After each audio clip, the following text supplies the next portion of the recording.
If we plug a device like a laptop into a Cisco Catalyst switch port and spanning tree protocol is enabled on that switch port, well, by default, here's what's going to happen. That device that just connected is not going to be able to communicate on the network initially. Instead, we're going to have to wait through the listening and the learning stages of spanning tree protocol. That's 30 seconds that we're going to have to wait. It's not 50 seconds because that port was not previously blocking, so we don't have to spend 20 seconds in blocking, but still, it's a 30-second delay. I've personally had an issue like this where I connected a device into a switch, and the device would try to get an IP address via DHCP before the switch port transitioned out of the listening and the learning states, and that caused that device to generate an error message because of that 30-second delay. So here's a little shortcut that Cisco gives us.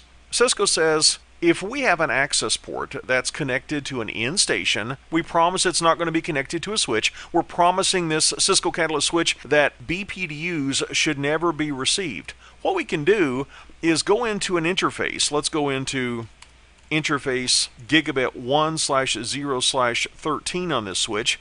And let's say we want this port to go active immediately as soon as the device plugs in. We can do that by enabling the PortFast feature. Here's how we do it. We say spanning -tree PortFast. And to take this a step further, we can enable BPDU guard, which says if we do receive a BPDU coming in on this port, which we've promised the switch is only going to be connected to an in station. That's what we're promising when we enable the PortFast feature. But if we ever do receive a BPDU, we realize that something is not right. By enabling this feature called BPDU guard, we cause that switch port to go into an error disable state. In other words, it's not going to be passing traffic until an administrator comes along, and after resolving the issue that caused the port to go into the error disable state, the administrator can do a shutdown and a no shutdown to bring an interface out of an error disable state. To enable the BPDU guard feature, we give this command. We say spanning -tree BPDU guard enable. And notice what happened. I set this up ahead of time.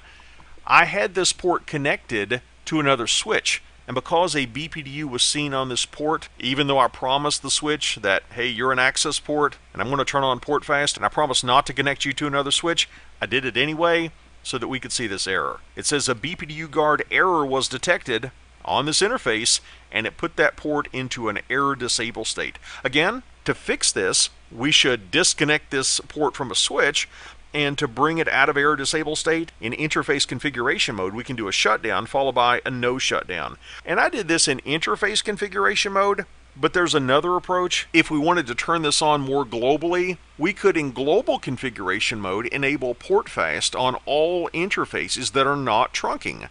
And then we could enable BPDU guard for all ports that are enabled for PortFast. Here's how we do that in global configuration mode. Let's back out to global configuration mode. Here's the command we give. We say spanning -tree PortFast BPDU guard default, and we follow that up with spanning -tree PortFast default. And again, what this did, it says let's globally turn on PortFast for all of our interfaces on this switch that are not currently trunking, and we also want to enable BPDU guard on any interface that is currently enabled for PortFast. These are a couple of enhancements, PortFast and BPDU guard, that Cisco gives us to help our Cisco Catalyst switch ports connecting to an in station transition to forwarding without having to wait through the listening and the learning states, while adding a layer of protection where we're going to put that interface in an error disable state if a BPDU is received on that interface.